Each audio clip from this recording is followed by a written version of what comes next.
Hey guys, Jim here. We've got something a little different for you today. A couple months ago, Mike and I were trying out our new recording equipment, and we interviewed our very good friend and tribe member, Chris Jenkins. Chris's story is touching. It is different. There's a ton of knowledge in it, and we felt like we had to share what we came up with. So enjoy this impromptu tribe talk with Jim and Mike and our good friend, Chris Jenkins.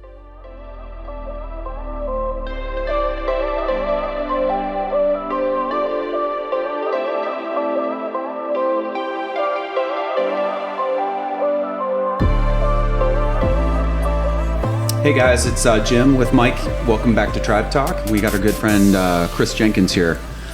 Chris, glad to have you here. And I wanted to ask you, your story on how you came to know Jesus is remarkable.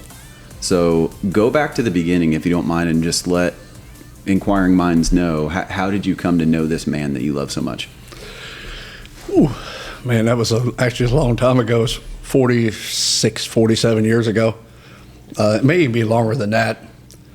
I was a pretty rough kid in the neighborhood. I can't use the term, but they would call me. But there was a lady that come down our street one day. I remember I was like 10 years old. Wait, so where was this? Where'd you grow up? This is in Harpers Ferry, West Virginia. Right on. And she was driving a brand new car, and she just pulled on the side of the road and got out of the car and said, "Hey, I'm head of the Bible school, vacation Bible school, and I'm looking for some kids to go." And there was a bunch of us there, scruffy, no shoes on, no socks. And my mom standing on the bank, and she just yelled out at her, "Take that one right there." So, and I didn't know it at the time. The lady, she was actually a CIA employee, and she would take 2 weeks off every year in the summer, and that's what she'd do. She'd go around and grab kids and take them to the local Pentecostal church and do Bible school. And that was my first actually encounter with the Lord, even though I'd gone to church in a Methodist church all my life, but never really heard about him and the cross and what it really meant. So I went there for a week and a half, and then left. And then it was, it was like an experience of food and other kids. And so, fast forward, I was working with the guy for a couple of years. He's a good Christian guy. And every day he's asking me, you really need to come to Jesus. So how much time had passed? I was about 20 years old then. I had just gotten married. And the first encounter when you were a kid, how old were you? I was 10 years old. Okay, so 10 years. 10 years, yeah. Wow, okay. But I stayed in the same area. Our whole family has all my entire life up there in West Virginia. And ended up working with this guy, and every day he's giving me Bible scriptures and verses. And, I was living a pretty much worldly life. No thinking about God or about the end or about dying and going to hell or just thinking about God, period. I was just trying to get by, pay my bills. And this was in 1973, 74. I wasn't going to date you, but thanks for throwing that out there. And, and then God in his compassion and way of moving things around and moving people around and moving just mountains to just get one person for some reason. I mean, whatever his idea was of me at that time. But he certainly did prove his love to me in that way, but the way it came about. And this guy used to ask me every day, "You want to go to church? You want to come down to our Wednesday night service?" And I'm like, "Jim, this is not what I really want to do, man. I'm enjoying smoking my cigarettes and running around and cussing and listening to Led Zeppelin and that's what I thought life was about." And then at that age, you didn't think about getting old. And so he just kept going. And one day, I don't even think I felt bad or felt any remorse or conviction or anything. And one day I remember it come out of my mouth, like almost uncontrollable. If you'll shut up, Jim, I'll go. On a Wednesday night. And I love the dude's name. He must be smart and handsome. he is both. Yeah. He is both. He's kind of like has no hair either. Oh wow. Yeah. So he's beautiful. is what Super you're saying. attractive individual. Yes. So I ended up going and was married to my first wife then, and we ended up going together. And I remember when I went into church and sat down that night, sat all the way in the back, and they're singing and they're praying, and I said, I looked over there and I said, hey, I said, I guarantee you they're going to try to get us to go up front to that altar. I said, no, I'm not going. Yeah. I just wanted to get through the experience, you know what I mean? Yeah. To check the box. Yeah. That, okay, I went. Okay, God, I went, or Jim, I went, or you people in here, I went. But ironically, it was the same church. It was the same church that I had went to Bible school in. Wow. So, but not thinking then that this is it. And this is God has, he's let me out on that string, and now he's pulled me back or coaxed me back or nudged me back. And I just none of that registered with me ever. And it didn't for years and years and years, even after all the experiences, until I got here in the state of Florida in 2015, 2018. So that is so profound. How eloquent is that? Like, how playful is our God that he would bring you back 10 years later to the same place? Yes. Right. Yeah. The same people were there.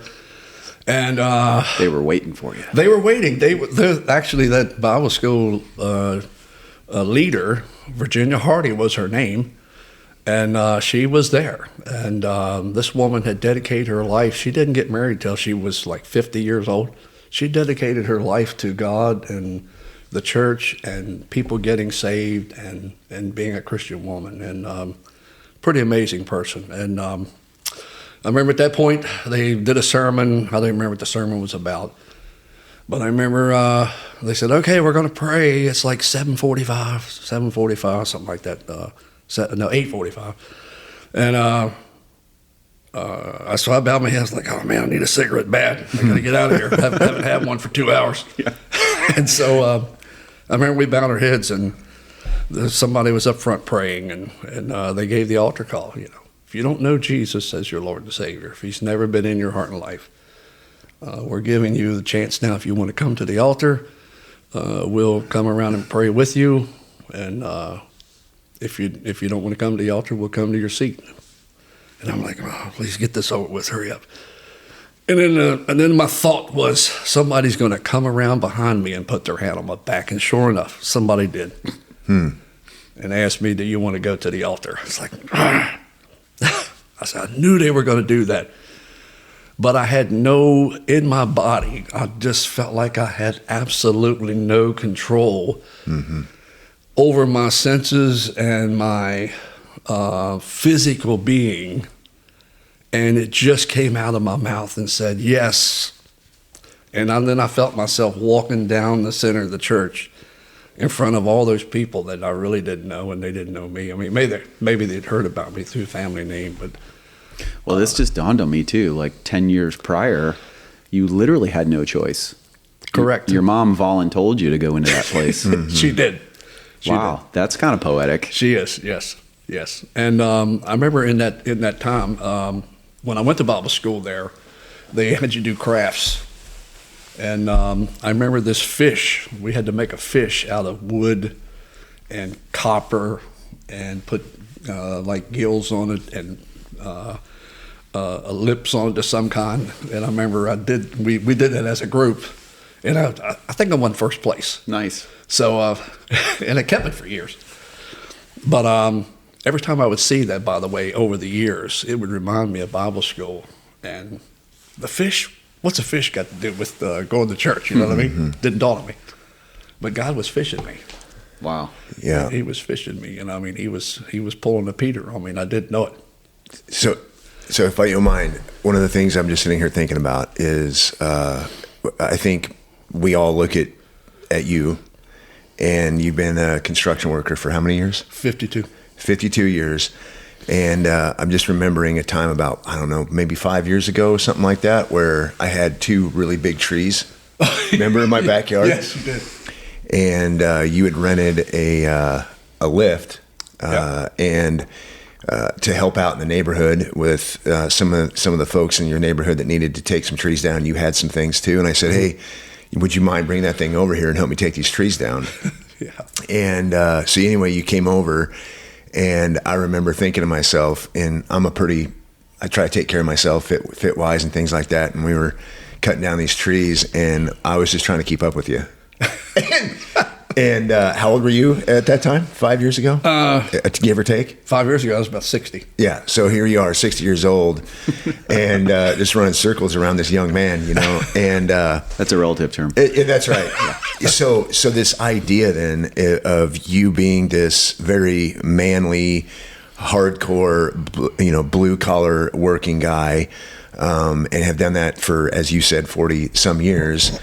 What does it take? What's interesting is that when you were in that church, when you finally said, I'll go to the altar, you had to do something that was completely outside of your character, which was to be vulnerable, right, and to allow yourself to be moved by this being that was trying to get your attention.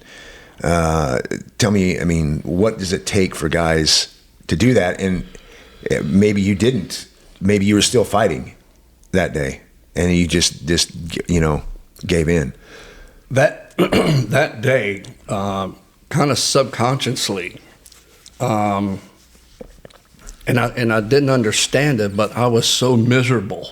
I was so miserable. The cigarettes, I had been smoking cigarettes about 7 or 8 years, pretty heavy, and smoking some other stuff too on top of it, and at a young age, I didn't know it was gradually taking a toll on my life. Mm-hmm. And so when you feel bad physically, and you still got to go out and work every day, and try to make ends meet, it was starting to affect me emotionally and emotionally. In other words, my attitude with situations, my reaction to people. And I didn't know that. I didn't understand any of that science that was going on. So I really wanted out, and I just didn't know how to do it. And, when God said, okay, I see your heart and I see your mind. I'm going to show you something that you've never seen before. And I'm going to let you feel it. I'm going to actually let you feel this in your body. And me being, I don't know if I was gullible, and I don't think so, because I was actually more skeptical. Yeah. But the way God did it was just, it was just miraculous, and I was just going to say it's spiritual. It was spiritual. And I didn't know it. I didn't understand none of that. And so go to the altar. When I went to the altar, I felt like, for me in my life, that was probably the one and the most, probably the onlyest time in my entire life, and I'm still trying to figure out how to do that again, is to completely let myself go. And I said, okay, God, this is it. This is it. You just do what you got to do. And he did. And I went to that altar, and they gave me the Ephesians 5 and 6 prayer. Ask Jesus to come into your heart and forgive you your sins, and that's it. And I thought, so that's so funny that you bring that up, that you see yourself that way, because your peers, the people that you interact with on a daily basis, like, I view you as a guy that does all of those little things that equal big things. And here's my example. Kind of a metaphor with your story. So, this woman was walking around your neighborhood and drug a bunch of teenagers into a place in order to plant a seed. Mm-hmm. And she probably knew when you came in there for that week that you weren't going to leave there walking the right path. Mm-hmm.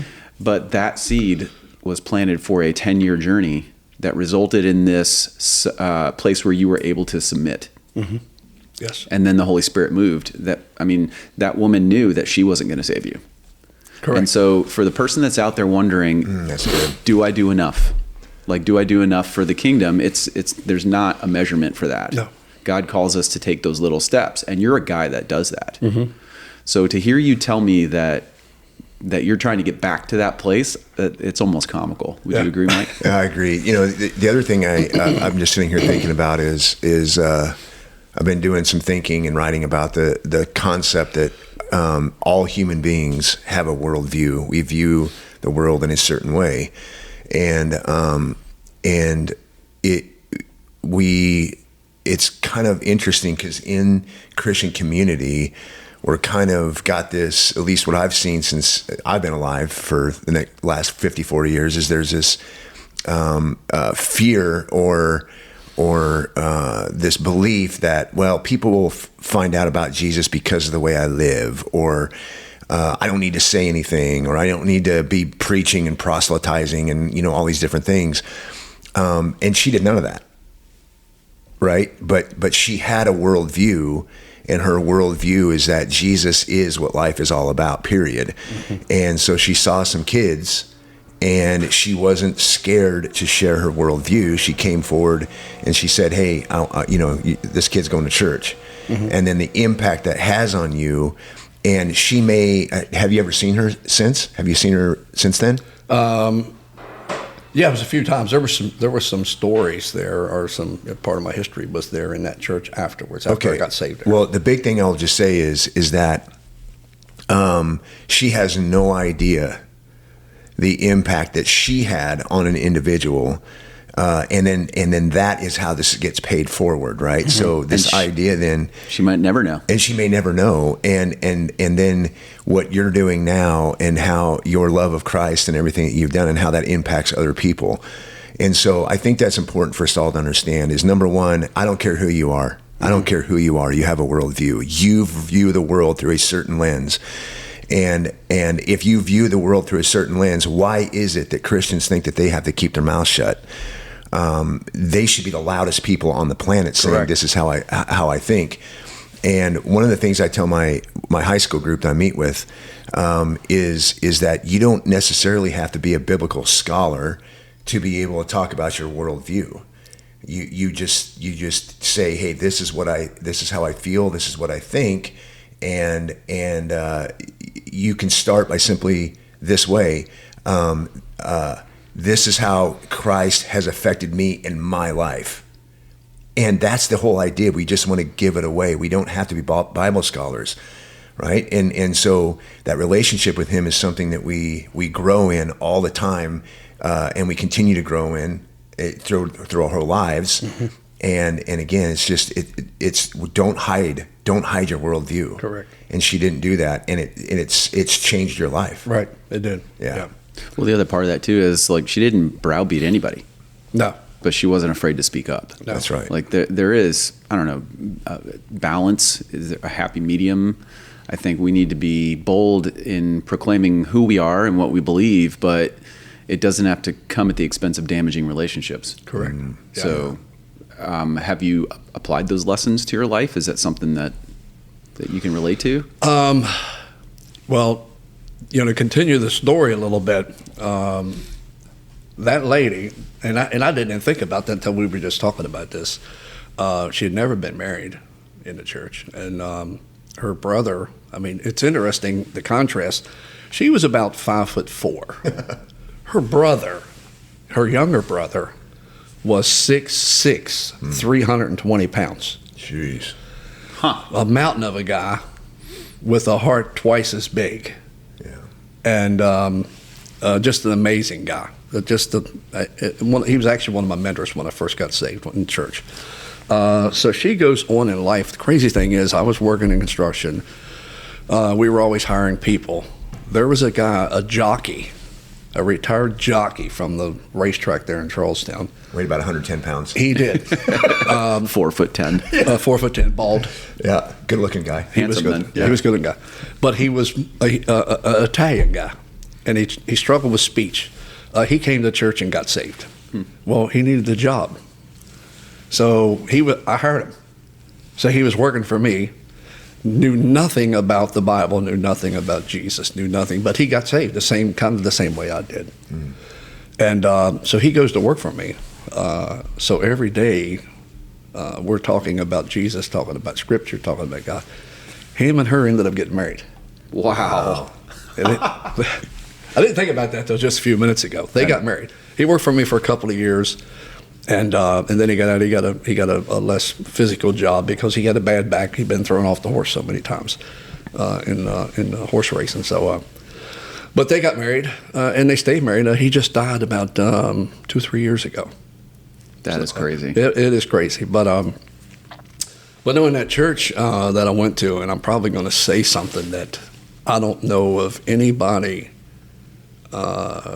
around here that knows this story. Maybe Mike. I think I might have shared this with Mike. That church that I went to had been there for years and years and years. And the pastor that found the church, built the church, he died, so they had another guy there. So at that time, I think I was 20. When I got saved, I was 25 or 26. Didn't have any children. And a year later, my oldest son was born, and which was it's just fantastic. I mean, not having kids in all those years and then having a son was just wonderful. And going to church, and I was there for about 6 months to a year, and God began to move in my life pretty fast. And I was memorizing Scripture every day, taking cards to work, putting them in my pocket, walking around all day, pulling the Scripture out, looking at it, memorizing it. Go to sit down at lunchtime, read my Bible for 30 minutes.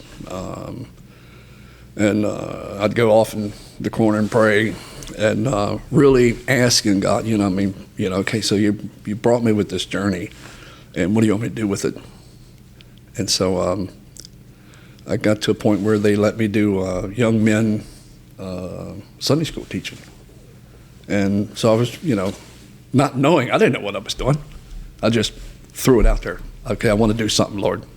And he goes, okay, I got something for you. Careful what you ask for. That's right. That's right. And so I ended up teaching Sunday school for a couple of months. I don't even remember how long it was. Because you get old, you forget stuff. But I remember I felt like that. I felt like I could actually preach a sermon. Yeah. Yeah, I thought I could preach a sermon. And in my mind, I thought, you know what? Well, what do you got to do to be a preacher? What do you got to do to be somebody that gets up in front of a bunch of people and say stuff, right? And you just got to know who Jesus is. You just got to know what God's Word says, and then have God's Spirit move you. And I thought, well, this is great. Well, interestingly was, at work, I was preaching sermons every day. Every day around lunchtime, I would have a half a dozen guys, and we were sitting around. That's amazing. And they're talking about party life, and I'm thinking, man, no, you all are going to hell. You're going in the wrong direction. Let me tell you how God works. So, but let me back up a little bit about the night I got saved. The night I got saved, I got up from the altar. And the altar can be anywhere. It doesn't have to be in a church. The altar can be anywhere. I got up from the altar, stood up, going back to my seat, and it's like, oh my gosh, something has left me. Wow. Something has gone out of me physically, and something else has come in. Something that is like this feeling of, I hate using the word cleanliness, but I want to use the word of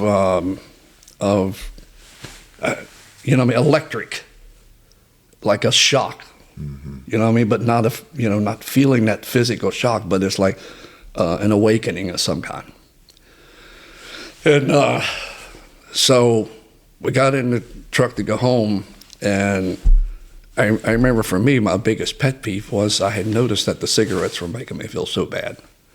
And that day I'd bought a pack middle of the day, and I'd smoked all 29 of them. There's 30 in a pack of cigarettes. I smoked all 29 of them. So when I got to the truck, my Like, man, I need a cigarette. And my reaction was to go ahead and pull one out and light it up. And I sat down in the truck seat, and I just sat there and I said, Lord, if this is all real, then take away that desire for me to smoke. And I never smoked that last cigarette. Wow. Never smoked it. It kept. I left it in the truck, in the pack for the longest time, thinking, okay, this is going to wear off. This is going to go away. And I'm going to go ahead and smoke that last cigarette. Because I didn't want to quit smoking them. I loved them. I mean, I was addicted to them. But I didn't. And the next day, I could feel the change in my body of God starting to healing process. And what was really so noticeable was God began to tell me, if you let me in your life completely, I'll show you and help you to control appetite.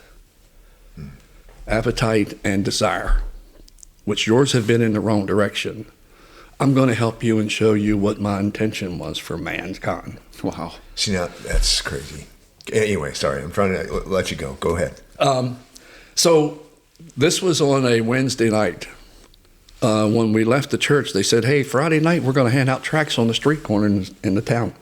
What's a tract? A tract is a little piece of paper with a gospel message on it about salvation. Nice. And if anybody wants to come, you come.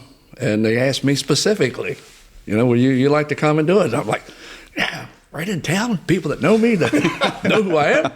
Do I want to, or am I willing to? I'm okay with them seeing me smoke, but I don't want them to see me handing out. No. That's awesome. Yeah, and of course, I was at the same reaction with God in the altar. It's like, sure. At that point, the spirit man had already took formation inside of me, and God exponentially had him begin to grow. And all it really was, I didn't understand it. And I wish I was this easy now. The willingness to say, okay, Lord, whatever. Where do you want me to go? So, Chris, explain a little bit for our young people that think it's like a light switch. Like when you accept this God into your life, everything just gets better. Was it that quick for you? Or was it kind of a slow journey to spiritual maturity? It was that quick. It was that quick. However, the first warning I got that night before I left the church is the devil will literally come to you and tell you it's a lie. Yeah. He will. He'll come to you and he'll tell you got nothing. This was a formality. Want a cigarette? Want a cigarette? You want to smoke a joint? This is really not the truth. This is just a action. That's all it is. You just did something that's like, going to a party. Mm-hmm. You go home, you forget about it. And for sure, I went home that night. I had a simple dream, spiritual dream. The devil showed up, or demons, and said the exact same thing. This was nothing. Tomorrow, go back to your regular life. You did what somebody asked you to do. There's nothing to it. Go back to your regular life. And I woke up the next morning. The dream was so real that it convinced me that God is real. Wow. God is real. Yeah, I love that. So as you're talking, I was just thinking about a conversation I had with a friend of mine here. Man, it's probably been 5-6 years ago now. And we were eating lunch one day, and I had no idea of his beliefs. And we got to talking about God, and next thing you know, he's telling me stories. And he said that here recently he had gone to a hospital with a friend that was dying, had something very serious, and he was with a buddy that believed in the spiritual gifts and was going to pray for the individual for healing. And anyway, so he went in and prayed for the individual, and that night they found that the individual's whatever that was, I can't remember anymore, but the sickness or the illness that they were dealing with was gone, and they were healed. And that was the night where he said, man, my faith just got rocked in ways that I started realizing, like, man, how God really is involved in our lives. Anyway, he said, and he goes, and then the next day, or actually when we were leaving the hospital at night, his buddy who did the healing through Jesus said, remember what you saw here today. Don't forget it. Tomorrow morning you're going to wake up, and on the end of your bed will be a demon telling you that what you saw was not true. Correct. And I think that's the thing, is that we have to, God's heaven is around us all over the place. And this is something I pray about all the time, is Jesus, let me see the goodness, the heaven that you have that's here with me. I'm in this broken world and I'm broken. But it's so easy for us to put our eyes on that and miss the goodness that's happening all around us.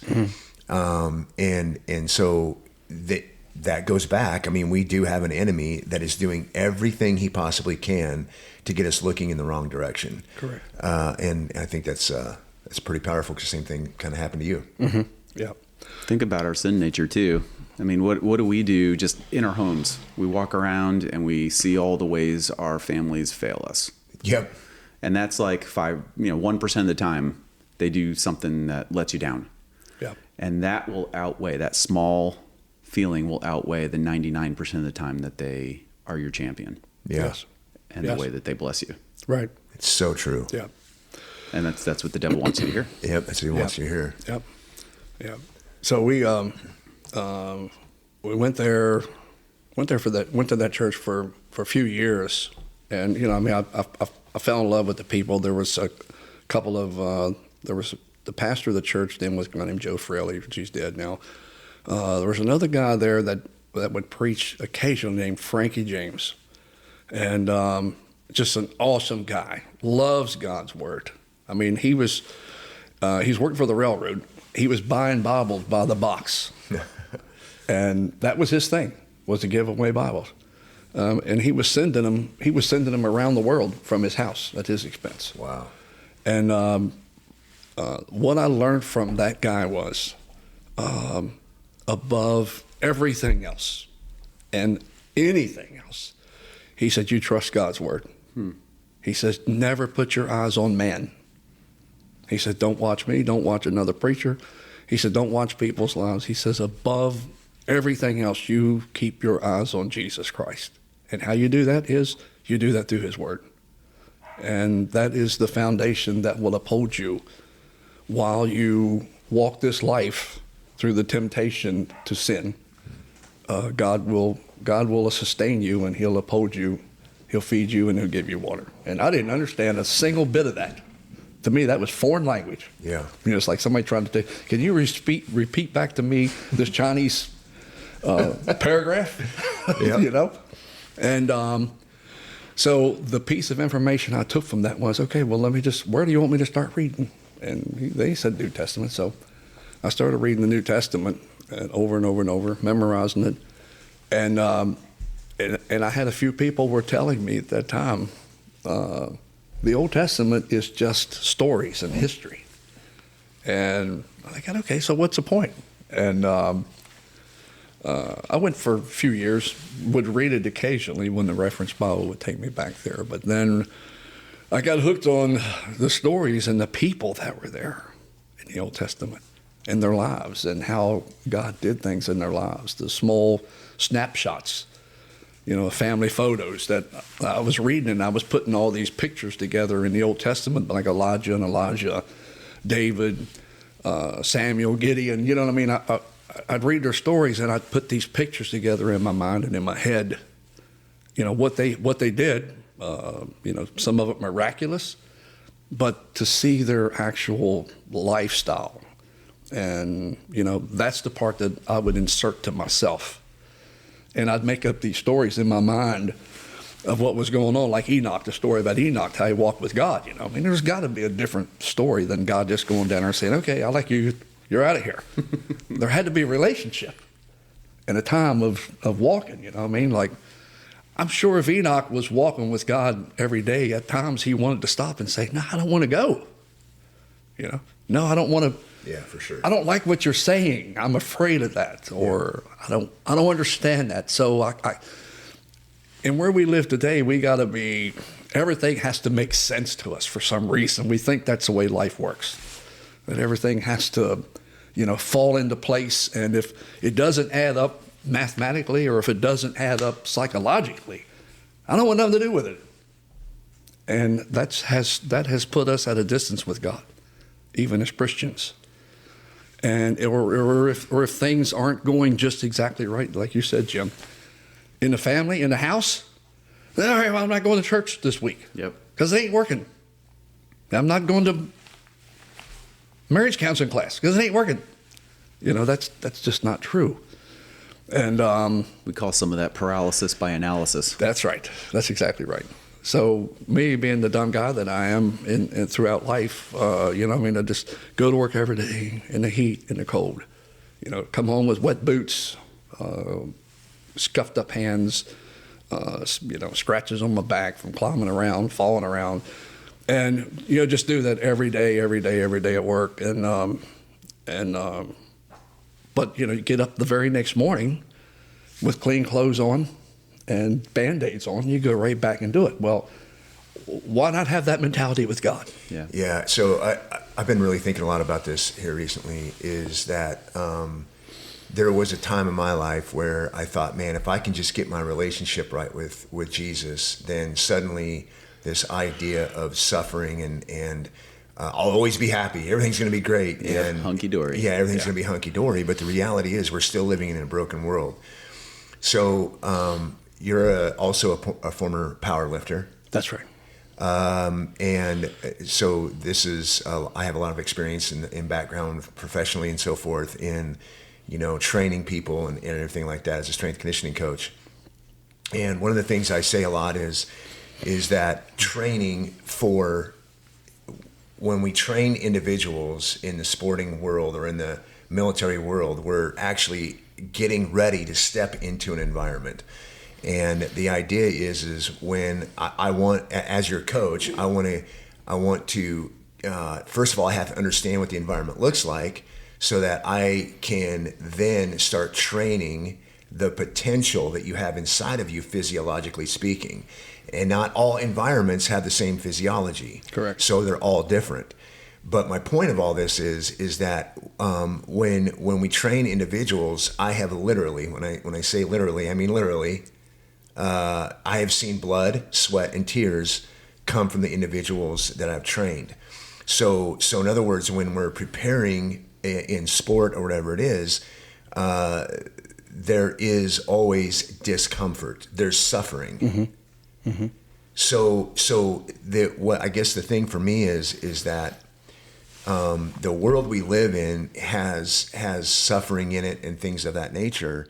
And so when we have a relationship with Jesus, there's going to be suffering that comes up. But in the process of that, if we approach it in the right direction, we actually become stronger in the long run, right? Correct. Because I'm able to step into my environment. So many times the things we go through in life they're training. Mm-hmm. They're training. And a buddy of mine always, when he talks about this concept, his name is Riley. He calls it training, and he spells it as reign, as if I'm reigning in life, as a prince or a king. EI instead of AI. That's right, Yeah. exactly. And so this is the idea that we have to understand, is that life is tough. It can be really hard, but it's hard for all. Mm-hmm. And when we bring Jesus into it, we become stronger and we're able to handle the situation at levels we may not have done before. Correct. Does that make sense? Yes. Yeah, I think too, like God's okay with you saying, I don't want to do it. Mm-hmm. Yeah. Right? Like he's not asking you to like the, for lack of a better term, crap sandwich that you perceive he's giving you. Right. But I think there's value in you going, I don't want to do it, but I trust you. Mm-hmm. And I'm going to do it anyway. And then he's like, it's not a crap sandwich. It's a beautiful sub. Right. It's a hoagie. Yeah. Yeah. But you don't find it out till later. Right. Right. And that's another thing. Like this morning, before I came here, I worked out really hard. And as I was doing it, it was coming to me like, yeah, this is not very fun. And the second I walk out of that place, I feel on fire. Yeah. Right. Yep.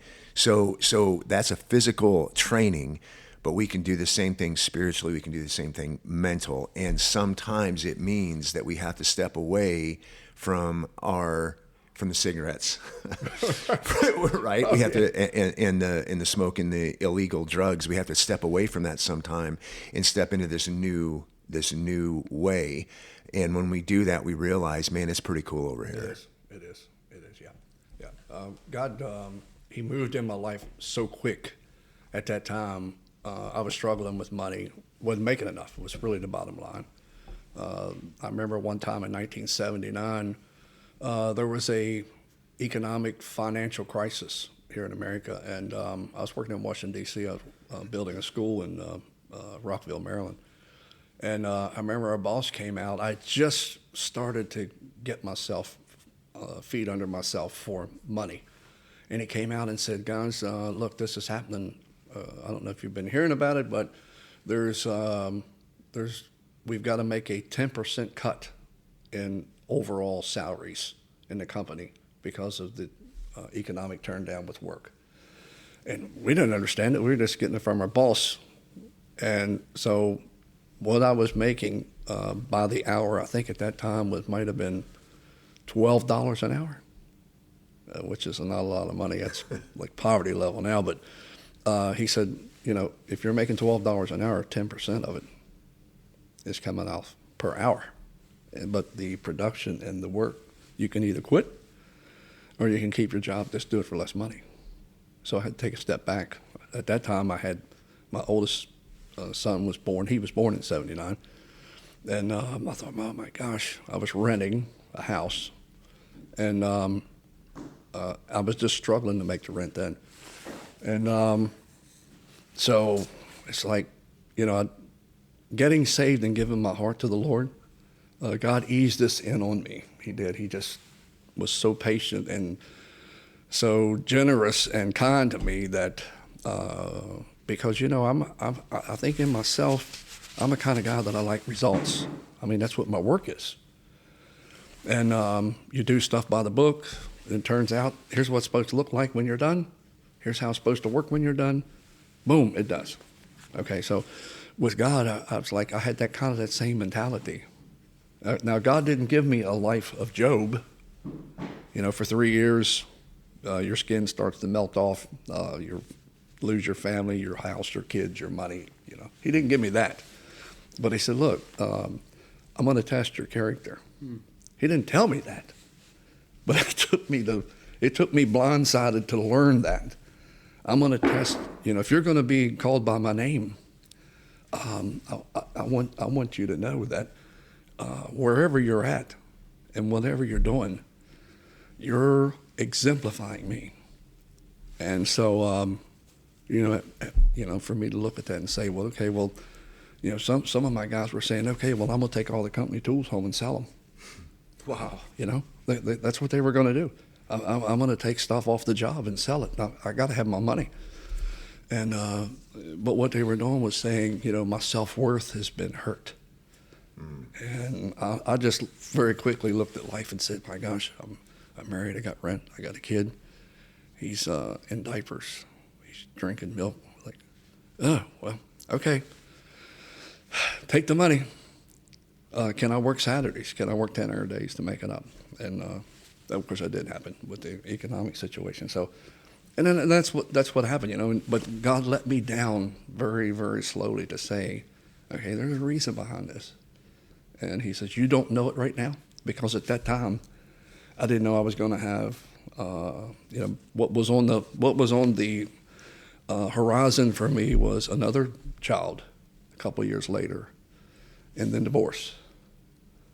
So that was on the long-term thing. The short-term thing was, God said, I want you to do some speaking somewhere. And that's what I called it. Some people would call it preaching. But, And I got that opportunity. So the men in the church thought that I had that gift of, getting in front of people and telling stories and talking about God. And What you do, by the way. well, I hate to admit it, and why I don't want to admit it, because I'm afraid God's going to get me to do it again. Interesting. You see what I mean? Boy, I feel like we do a whole podcast on that thought Just process. on that, right yeah. there. It is, yeah. So it is an interesting story, and because it's about trying and failing, doing and failing, living it and failing. There's so much humility and pain that's involved in it. I mean, I felt like Jonah when God said, "I want you to go down to Nineveh." It's like, oh no. No, I'd rather go in a fish and eat his stomach out. I'd rather go to Nineveh. And but the human side of me is like, oh, you want me to get in front of people? That's going to make me look like some spiritual giant. And the enticing part of it made me think about Jesus when the devil tempted him when he came to him. Took him to the high pinnacle. I'm going to show you the kingdoms of the world. They can be yours. The glory of being somebody in the church, on the platform, not at the altar. Yeah. Well, ironically, too, courage is not the absence of fear. It's not.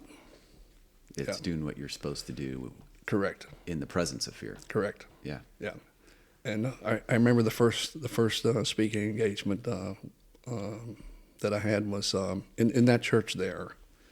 And of course, everybody tells you you do good, but you didn't. In myself, I didn't know I didn't. Everybody says that's a great message, but They're very encouraging. yeah. So, but trying to impress people, and you're not going to impress God. There's no such thing of impressing Him. What impresses God is somebody that lays down their life. Yeah. That's it. For the gospel. Yeah, and then that goes back again to what we were talking about a little while ago about worldview. Honestly speaking, for you is doing nothing more than saying this is what God's done inside of me. Yeah. And so you share your worldview, and I've seen it. Like, I've seen you stand up in front of people and probably have no idea what you're going to say. No, never do. Yeah, and it's mind-blowing every time. And so anyway, I think the big thing I want to say is that I do want to clear up something, at least in my thought process, is that I do not believe in any way, shape, or form that the bad things, the really awful things that happen in our lives, I just don't think God says, "Yep, we're gonna do this." It's your turn. Yeah, it's your turn. Single you out. Right. I just don't think that that's the case. I think what He wants is us to be free. And this idea of freedom then is not a man-made concept. It's a divine concept. He knows what freedom actually looks like. And I believe that we're all searching for that. And we're, through the things we do at work, everything that we do, we're trying to find freedom. Smoking cigarettes, I'm trying to find some level of freedom, even though it's not necessarily putting me in that place. And so anyway, what I would say is that I don't believe, that God puts these terrible things on us. We live in a world that's broken, and those things they happen. So we will suffer. The beauty of it is when you bring Him into it, right? And that's what I kind of want to clear up. Is it's like it's something bad happens to me, I can look at it. Oh, this is awful. This is terrible. The whole world's falling to pieces. Or I can say, I don't know what this is. I don't know how this is happening, why it's happening, but I know that my Jesus is with me right now, and He's standing with me in it. And that's the important piece. And if we're able to keep that in mind, it allows us to face things that you just don't make sense. I'm taking off here. No, keep going. Okay. I was just reading in a book, the second time I've read it, and it's called Live Not by Lies. and it's talks about tyrannies and soft tyrannies and hard tyrannies and different things. And he's a Christian writer, and he's warning, and it was written back in 2020, I think, and he's warning like, hey, there's a soft tyranny happening right now, and you start looking at it, and you're like, my goodness. And he starts telling stories from history. And one of them, he was talking about a prison in the Soviet Union back in the 50s, I think, where they brought all these Christian priests and pastors, and they threw them in prison because of their beliefs. And this is not that long ago, right? And they said, hey, we're just gonna torture them.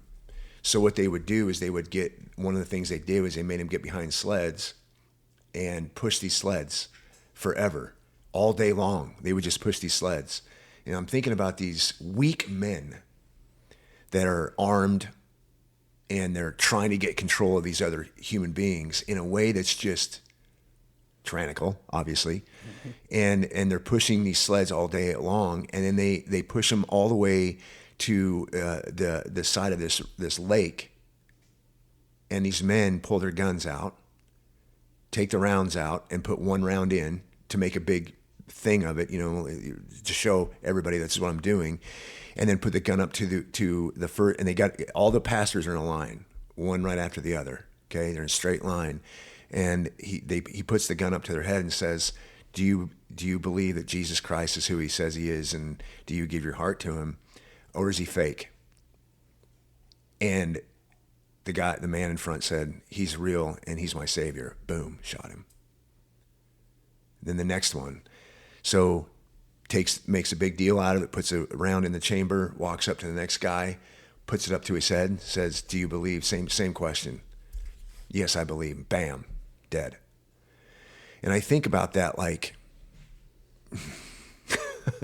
what kind of faith does it take to be able to, the first guy had strong faith. Second guy had stronger faith to me. And then the third and fourth and fifth, however many there were. And I think to myself, and I actually wrote in my journal how recently, I wrote that I would have the ability to stand up for my faith no matter what. Mm-hmm.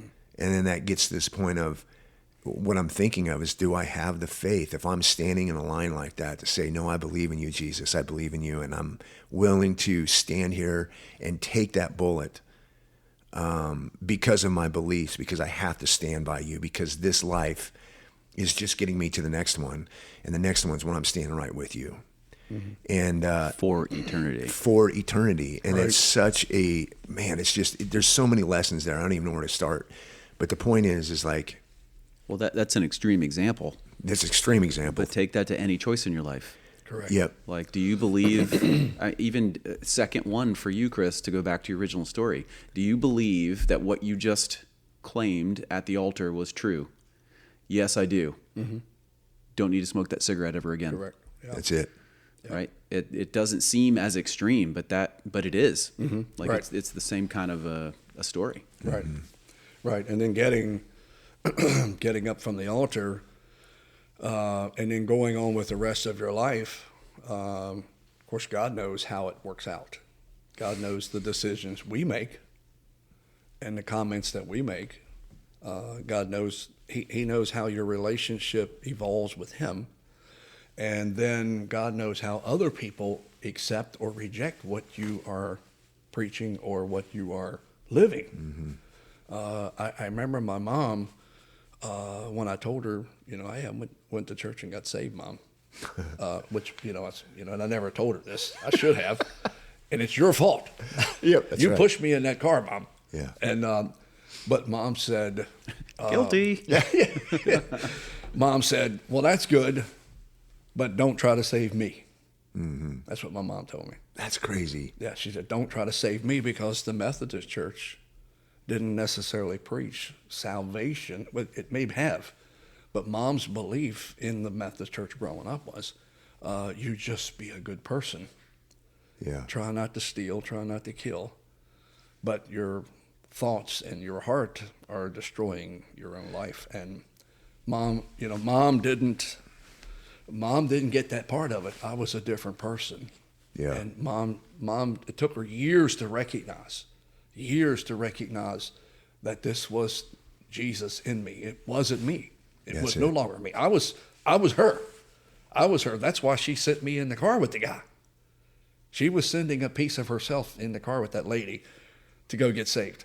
Yeah. So I really want to key in on something that you said here a little bit ago, because it really bothers me. And I grew up believing that God was sitting up in his clouds with a bolt of lightning in his hand, watching me. And I went to a parochial school. Parochial school, for those that don't know, it's a Lutheran, and I'm not slamming any belief systems at all. But I grew up in a very conservative Lutheran church. It was a consistent message you heard. Yeah, it was a very consistent message. Now, whether that is the Lutheran doctrine or not, I'm not arguing that at all. But what I learned as a very young man was that I'll just tell you, I remember sitting in church or in school. I'm probably about 10 years old, maybe 11. And my teacher said, if you die before you say you're sorry for your sin, you're going to hell. And I remember, wait a minute, that doesn't make sense. And so I wanted to fight back, and it just didn't make sense to me at the time. And I tried, but I didn't have the capacity to do so at that point. So that affected me for years and years and years, up until probably about 8-10 years ago, where I shifted my thinking. So at the end of the day, when we look at this idea of being in a covenant, which is what we are, which is a promise, there's a covenant that we live in right now, and we don't have time to get into it, but it's grace. It's a grace covenant. It's a grant covenant. Mm-hmm. It's a covenant, which means that there's nothing that I can do. I can't be right enough to somehow make my way into heaven, because what I'm doing is I'm actually working my way into heaven. Mm-hmm. I'm not working from a place of heaven or from a place of love. I'm working for it, mm-hmm. right? Well, if you have a family who lives together and they want to love each other, and somehow they think, well, I'm just going to have to make dad happy, and I'm going to have to make the kid happy, and I'm going to have to do all this. I'm actually trying to work for that love, as opposed to I just want to give my love away, right? And this is what Christ has done for us. He has made a way for us to have that love, that acceptance, and all we have to do is say, Jesus, I'm yours. Mm-hmm. And that's it. Right. I can't work my way into heaven. I cannot do it. Right. But like with you, when you bring Christ into your heart, you're just changed. Right. And then suddenly you live a different life. That doesn't mean we're not going to still make mistakes. Mm-hmm. But if I ever in my mind think, oh gosh, I did that wrong. Holy cow. I better do something now. Go to church this week, and I'm going to do everything right, and I'm going to pray and all this, mm-hmm. and then somehow get back in the right, in God's, in the right standing with God. Or I can say, Jesus, I'm sorry, mm-hmm. and I want to be better. Can you please help me be a better man? And then suddenly, now you're actually performing from a place of love. You're not performing for someone's love. Right. Yeah. It's an understanding that he already said yes. That's so good. Right. See, I just did a great job of explaining that. It took me like 10 minutes, and you say one thing. Well, the interesting thing... For those thing... of you that don't know, I am Mike's interpreter. Yes. It's good to have an interpreter, you know what I mean? Yeah, Jim takes all of Mike's thoughts and then puts them out in 2 words. Yeah, every time. I hate that. We're a good team, guys. Yeah. Which was, and I kind of grew up the same way in life. Was mom was a 10 Commandments person, and but I remember when I got saved, I was directed to read the entire Bible because you get the whole story, the whole picture. And for me, that the Old Testament became so interesting. About the stories, but the greatest thing that happened, and this is crazy, people say this all the time, that it's the most boring book, it's the book of Leviticus. Oh, yeah. and Deuteronomy, and people, look at it from that view. What the book of Leviticus has done for me, I've read it. I can't remember how many times I've read it, but what it has done for me was it gave me God off the throne. Huh. It gave me God off the throne and on the cross. Wow. And that's how I have to meet God all the time. I can't look at God like he's a hammer or high and mighty. And even though he is, and he demands worship and he desires our worship and fellowship, but the only way I can fellowship with him is through his son. And I see his son in Leviticus, the most plain picture for me, because I'm a picture mentally person. I see him in the slain sheep. Yeah. I see him at the temple door, the man standing at the temple door with his head down, just like when I went to that cross. And I said, yeah, Lord, I'm a sinful man. And but I don't like the feeling, but I need to know how to get this weight off of me. And when I read about how God said, here's how you do it, fellas. The Exodus and Leviticus, he goes, okay, I'm going to take you out here because I want to segregate you from distraction. And here's how I want you to do it. It's up to you whether or not you want to do it. Mm-hmm. It wasn't a demand. It was an offer. And when Jesus offered himself to me, That's so good. I couldn't say no to it. And that's why I love the Old Testament, because God gave me the picture mentally what was going on the night I went to the altar. And, not knowing that there was the blood, it was happening all over, like they was putting up a movie of Jesus dying on the cross. But everybody sees that story. Everybody sees a picture of a cross with Jesus hanging on it and some blood. They forget the pathway there, though. They forget the pathway there. Yeah. If you actually went in and watched them cut a sheep's throat and take the blood and sprinkle it and put it somewhere, and then for you to sit there the whole time and think, okay, this is kind of weird, but to understand this is for you. Well, and that's why the Old Testament is so beautiful, because God tried it, and it wasn't his fault, it was our fault, many different ways for us to achieve salvation. Yes. And that Old Testament describes all the ways that we messed it up. Mm-hmm. And so he provided this perfect sacrifice for us in Jesus the man. And so when you think about whatever you're going through in your life, and then you think about the life Jesus lived, where he was on the run, from a baby until he was crucified, he was on the run, and he was considered a heretic, and he lived a rough life. And he was tempted by the devil. Yes. And he volunteered to do it. Yes. He weakened himself first, and then he went into the wilderness and he was tempted by the devil. So if you think that our personal God doesn't understand whatever your story is, false, 100% false. That's right. Exactly. And he's not that guy in the clouds waiting to strike you. I like to imagine him up there crying for whatever it is that we're going through. Correct. But the good news is we already have victory. The answer at the end is yes. Yes. As long as you accept the sacrifice. I love that. It's pretty cool. And one thing I just want to point out that you said was that it was not a demand. Right. Yeah. It was an offer. Right. And there's so much to that too. We have free will, and free will, you have to have free will in order to truly love someone. If you don't give that person free will, then I am forcing you into it, and it becomes tyrannical again.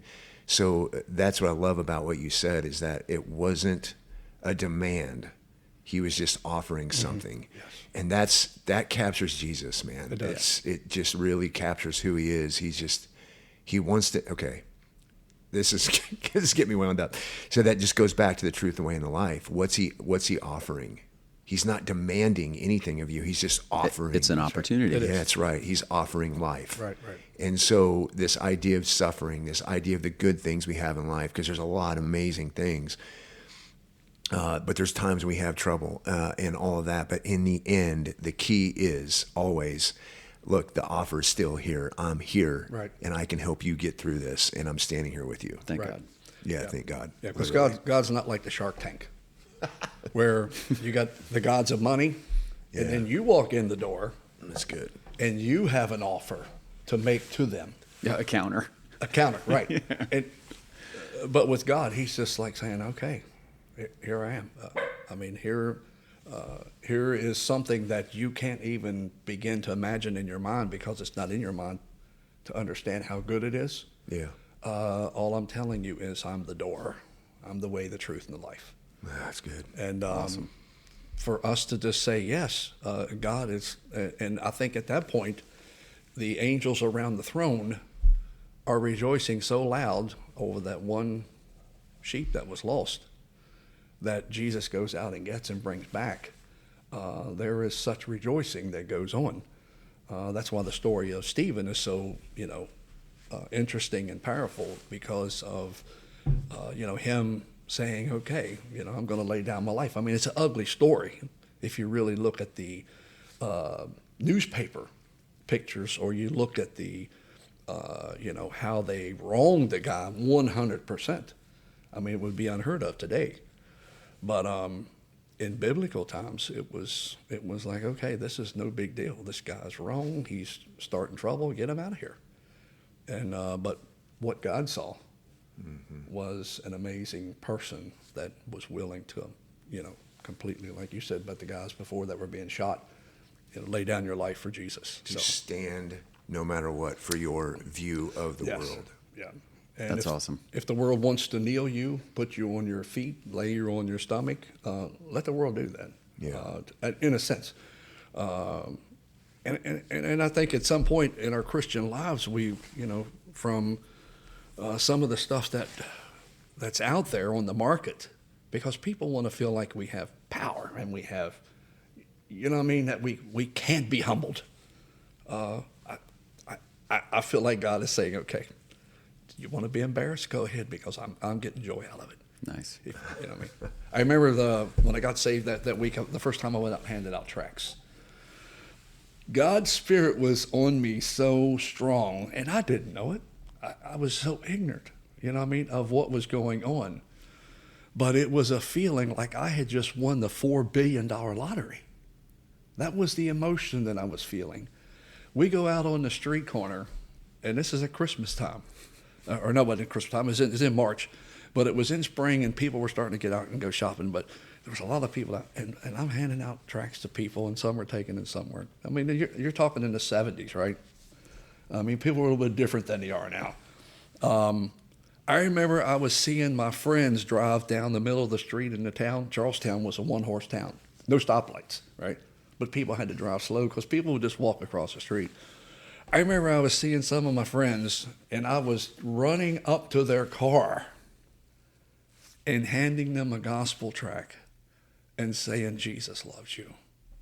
And they're like, who is this guy? That's I was smoking and drinking with you yesterday. Exactly. One guy's driving by, and he's not even watching. He's driving. He's just looking at me, and his eyes are so big. And Who the heck is this guy? yeah, what are you doing? Hey, call me. We're going to go out Saturday night. And but what I mean, that. And when I stop and look back at it, physically as a human, humiliating for you to walk up to your drinking buddies and say, Jesus, save me. Jesus, forgive me. Jesus, come into my heart and life. But it's not humiliating. It's not humiliating. To drink and to be with, do all the things that they do. It's crazy. The world tells us Right. that's Yeah, true. yeah, exactly. Right. It was a place of heart. Yeah. Yeah. It's crazy. It was a place of heart. And I mean, how God did it, it was, it was miraculous. It's how I think he does with everybody. It's just in different places, different times, different attitudes. But So, Chris, we're going to give you the last word here. okay. Obviously, things have changed since you took that first step. Yeah. And you've definitely seen the full gambit of how culture has changed. Yes. So what would you tell a young person, thinking about taking that step?